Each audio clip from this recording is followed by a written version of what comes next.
Hello. Hello Bhagat ji, सत साहिब। सत साहिब जी। भगत जी गाजियाबाद से बोल रही हूँ। जी बहन बोलिए। भगत जी, मैं अपने यहाँ आसपास कोई भी दूसरा भगत ना है, मैं अकेली पढ़ रही हूँ। और मैं भी आपसे जुड़ना चाहती हूँ। तो इसके लिए क्या करें? देखो, जुड़ने का मतलब तो यही है कि सच्चाई समझ में आ गई है तो बस हमने इन लोगों का साथ छोड़ देना है, अपनी भक्ति क्रियाओं को ठीक करना है, परमात्मा से समय याचना मांग लेनी है। आज से पहले जो भी जाने अनजाने में गलतियां हुई, आगे से बिल्कुल अपना सावधान होके चलो। और बाकी हमारे व्हाट्सएप के कुछ ग्रुप बने हैं तो दास आपका नंबर उनमें जोड़ देगा, सब सूचना आपको मिलती रहेगी जी। बस बाकी लाइव प्रोग्राम से जुड़ जाया करो, तो वो ग्रुपों में जुड़ी रहोगी तो मैसेज वगैरह आ जाएगा, भाई किस दिन लाइव आएंगे, क्या विषय है, वैसे भी मैसेज वगैरह आते रहेंगे। भगत जी, मैं अपने परिवार में भी अकेली हूँ। कोई बात नहीं, 90% लोग ऐसे ही हैं। आसपास भी कोई भक्त ना है, यहाँ भी गाजियाबाद में भी ना है और मेरे गांव में भी ना। भगतों से क्या करना है अपने को? भगत कौन सा अपने बर्तन साफ करके जाएगा? नहीं है तो नहीं, अपने पास अपना भगवान है, सत्संग, और क्या चाहिए। वो बात तो ठीक है भगत जी, फिर भी एक दो जने हों तो। नहीं, ऐसा बिल्कुल नहीं सोचना 1% भी कल को, क्योंकि आज हम जो सोचेंगे कल को वही हमारे भाव रहेंगे। कल को शरीर छूटेगा, त्रिकुटी पे जाएंगे, फिर सोचेंगे भाई कोई भगत ही नहीं है, अकेले कैसे जाऊं, मार खा जाओगी फिर वहीं पे। मालूम थोड़ी पड़ेगा मेरा शरीर छूट गया, मैं सतलोक जा रही हूँ, कुछ मालूम नहीं पड़ेगा। तो हमने हर प्रकार से हमने बिल्कुल अपने आप को अकेला ही रखना है, और हम अकेले ही हैं। माँ के गर्भ से भी अकेले आए थे, पहले कहाँ थे ये भी नहीं पता, आगे कहाँ जाएंगे ये तो अब मालिक ने बताया। कोई मिल जाए तो ठीक है, साथ संगति कर लो, भाई बहन से प्यार प्रेम से 2 बात कर लो मालिक की। नहीं मिले तो कोई दिक्कत नहीं है, भगवान तो है, सत्संग तो है हमारे पास में। और फिर आजकल तो ये सोशल मीडिया किस लिए, व्हाट्सएप फेसबुक, लाखों भगत हैं, क्या दिक्कत है। और भगत जी, जब मैं लास्ट बार आश्रम में गई थी, जो इन्होंने आश्रम खोल के रखे हैं, तो मैंने नाम शुद्ध कराया अपना। तो रात को शाम हो गई, मैं वहीं रुक गई। तो छत पे सो गए हम, मैं ही अकेली, और तो कोई भी भगत ना हा। तो जिस भगत ने नाम शुद्ध करवाया, वो जो मेरी उम्र तो 50 साल के आसपास है, और वो बेचारा बच्चा है, हमारा तो बच्चे के समान है, लगभग 20-25 साल का होगा। तो जब मैं छत पे सो रही तो रात को नींद तो नहीं आई, जैसे नई जगह पे कोई चला जा तो नींद ना आवे। तो मैं कभी अपना जाप कर ले, कभी आंख मीच ले, कभी ऐसे ही।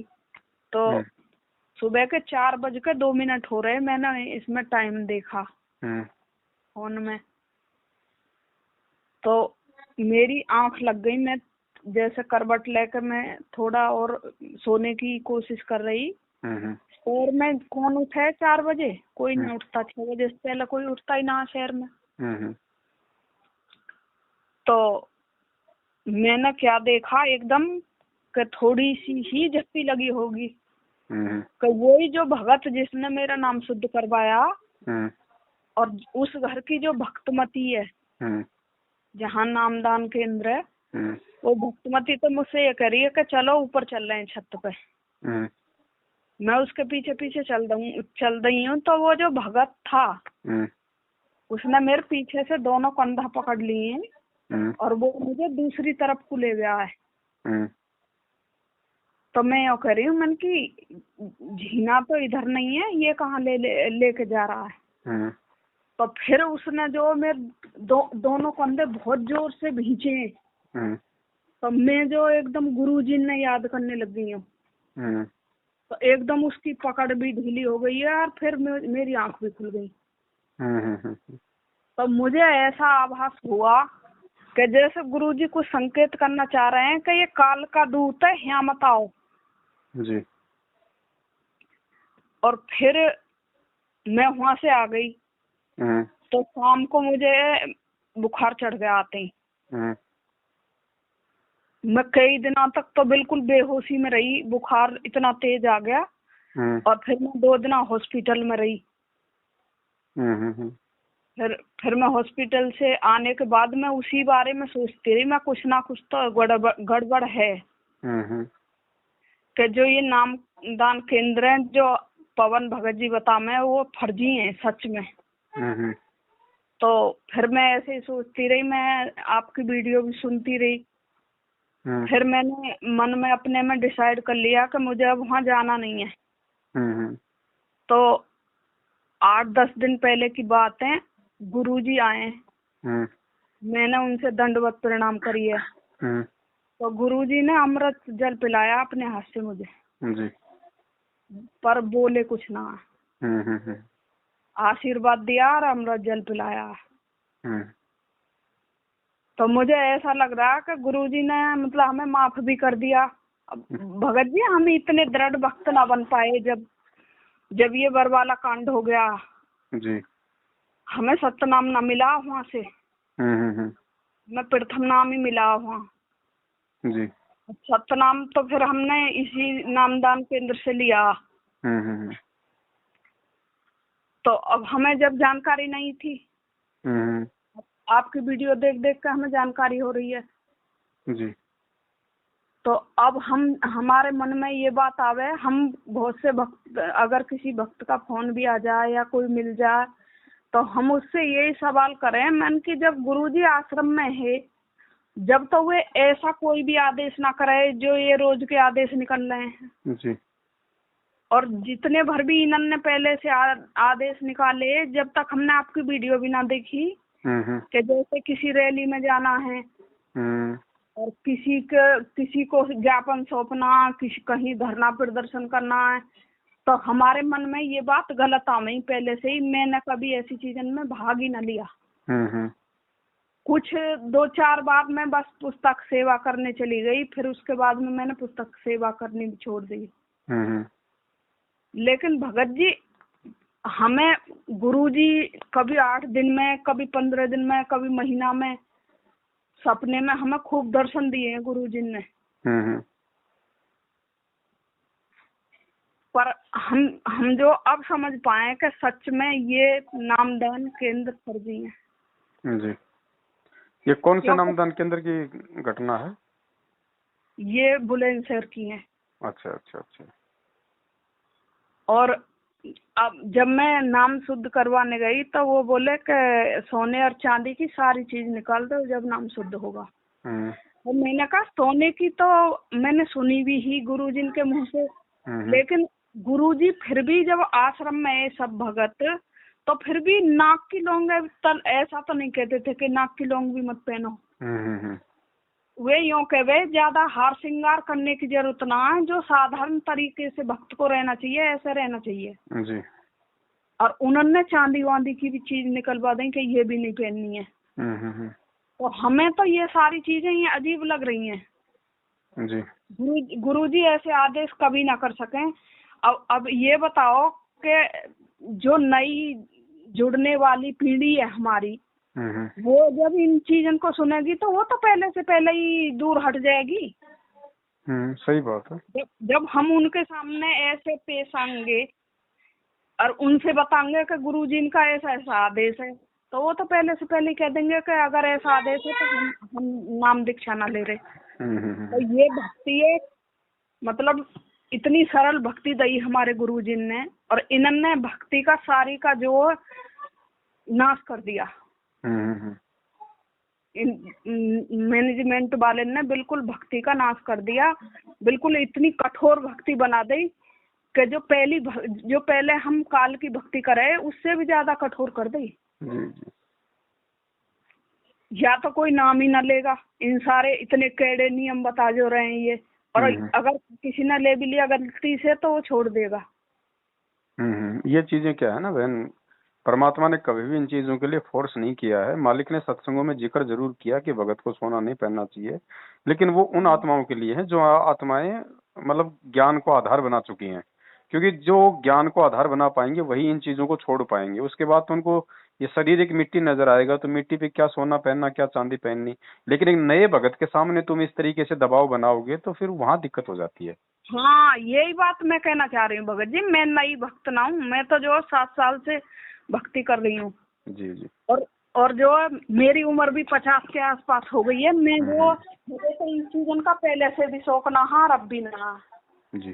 पर मैं उन नए भक्तन के बारे में सोच रही हूँ जो नए भक्त जुड़ने की सोच है, और जिनके सामने जब ऐसी समस्या आ जाएगी तो वो तो जुड़ेंगे ही ना।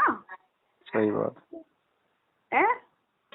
और तो सोना चांदी को ये जो निकलवाते हैं, इनका मकसद कोई परमात्मा के ज्ञान से संबंधित नहीं होता। इनका मकसद होता है कि सोना चांदी बेच के हमें नामदान केंद्र पे दान कर दो। हाँ हाँ, बस यही मकसद है इनका। अब ये बताओ, अगर किसी के पास सोना चांदी है तो वो कोई फेंक थोड़ी देगा अपने घर से। नहीं नहीं, वो जब ज्ञान होगा तो ज्ञान आधार से ही वो उस चीज का वो निराकरण करेगा। बाकी जैसे आश्रम में लोग नामदान लिया करते थे, सोने चांदी की अंगूठियां भी पहना करते थे, तो वहां पे मतलब गुरुजी का यही आदेश था कि सोने चांदी की जो अंगूठी है उसको पहनो, कोई दिक्कत नहीं, लेकिन उसमें यदि कोई जंत्र मंत्र का कोई नगीना है तो उसको निकाल देना है। हाँ, बाकी परमात्मा ने मना नहीं किया था। मालिक को पता था कि अब ये नया है, अभी नए नया इन चीजों को त्याग नहीं पाएगा बिना ज्ञान के। जब ये 1-2 साल मेरे शरण में रहेगा, ज्ञान समझेगा, अपने आप ही निकाल के फेंक देगा। बिल्कुल। अब फिर भगत जी एक बात बताओ, वैसे तो जब हम काल के लोक में रह रहे हैं तो सारी चीज ही काल की हैं। बिल्कुल सही बात है। तो तुम सारी चीज यूज मत करो काल की। इसीलिए तो परमात्मा ने कहा ना कि भैया ये चीजें ज्ञान से छूटेंगी धीरे धीरे, ज्ञान से ये लोक से हमारा मोह हट जाएगा। अब जब हम काल के लोक में रह रहे हैं तो खाना भी खाना पड़ेगा, पानी भी पीना पड़ेगा। बिल्कुल और बिल्कुल। मतलब भगत समाज के पास तो हम बैठेंगे उठेंगे ही, अगर जगत भी कोई हमारे पास आएगा तो उसके पास भी बैठना पड़ेगा। बिल्कुल। देखो, जो प्रथम नाम के लिए परमात्मा ने जो 11 नियम दिए, केवल वही नियम है। इसके अलावा यदि कोई प्रथम नाम दीक्षा के समय कोई नया नियम लागू करता है, भगत को कोई नई बात बताता है, तो वो फिर मालिक के ज्ञान के विरुद्ध है। ना भगत जी, मुझे तो जो 2014 में मैंने नाम लिया, बरवाला कांड से 4 बार चली गई मैं। जी जी जी। 5वीं बार में सतनाम देते हैं तो 5वीं बार हम जा ना पाए, उससे पहले ही वो कांड हो गया। तो उसके बाद में हमें पता चली कि यहाँ नामदान केंद्र है। बड़ा मन दुखी रह गया। तो टीवी भी कुछ भी देखने को मन तो करा ही ना जब वो कांड हो गया जी। बाकी डगमग तो भी भगत हो गए। तो फिर जब एक दिन जो साधना चैनल लग गया, मैंने टीवी के चैनल बदल ली। तो मैंने फिर सत्संग देख के जब उस पर से नंबर लेकर जब मैंने इनका यहाँ का आता पता दिया, तो मुझे सतनाम तो यहीं से मिला, बुलंदशहर से ही। चलो बहन, जो भी है परमात्मा की दया, मालिक ने नामदान केंद्र की हकीकत और ये लोग कितने काल प्रेरित हैं, ये खुद काल के एजेंट हैं, परमात्मा ने वो भी आपको दिखा दिया है। और इनके जो कर्म कुकर्म है उनसे तो जग जाहिर है कि ये काल के एजेंट हैं। परमेश्वर की एक भी मर्यादा में ना ये लोग हैं, ना संगत को चलने दे रहे हैं। और काल तो यही करेगा इस समय, वो खुद तो सामने आएगा नहीं, अपने एजेंटों को निमित्त बनाएगा एजेंटों के रूप में। ये नामदान केंद्र कोऑर्डिनेटर गुरुजी के परिवार वाले, ये लोग उसकी सेवा कर ही रहे हैं। तो अब आपके समझ में आ गया तो आपने सावधान होकर चलना है। किसी और के समझ में भी आ जाएगा, नहीं आएगी तो ठोकर लगेगी, तब समझ जाएगा। वैसे तो ये कहते हैं कि भिखारी को भी भिक्षा न डालनी है। और वैसे जब कोरोना काल आवे तो ये दान करें अनाज का। ये सारे इनके उल्टे कुक्रम है बहन जी। हमें वही तो है ना, परमात्मा ने देखो हमें सब कुछ दिखा दिया है ना। इन्हें क्या पता वो दारू पी रहा है इनके नाक से, कि वो जो खाना खा रहा है उससे इन्हें क्या मतलब है गुरुजी से, गुरुजी की मर्यादाओं से। ये भाई जो काल का एजेंट होगा उसका काम क्या होगा बहन, इस चीज को समझो। काल एजेंट का काम होगा परमात्मा के बच्चों की मर्यादा तोड़वाना। तो मर्यादा तोड़वाने वाले ही तो कर्म करेंगे वो। तो 7 साल से यही कर्म ये लोग कर रहे हैं। और किसी से पूछ लो ना भगत जी कि ऐसा तो भगत जी कभी आदेश नहीं देते थे। जैसे बहुत से भक्तन को सार नाम मिल गया, तो एक भक्तमती से मैंने पूछा, मैंने कहा अब तो गुरुजी की तो तुम्हें कोई आवश्यकता ही ना बची जो सार नाम मिल गया तो। सही बात।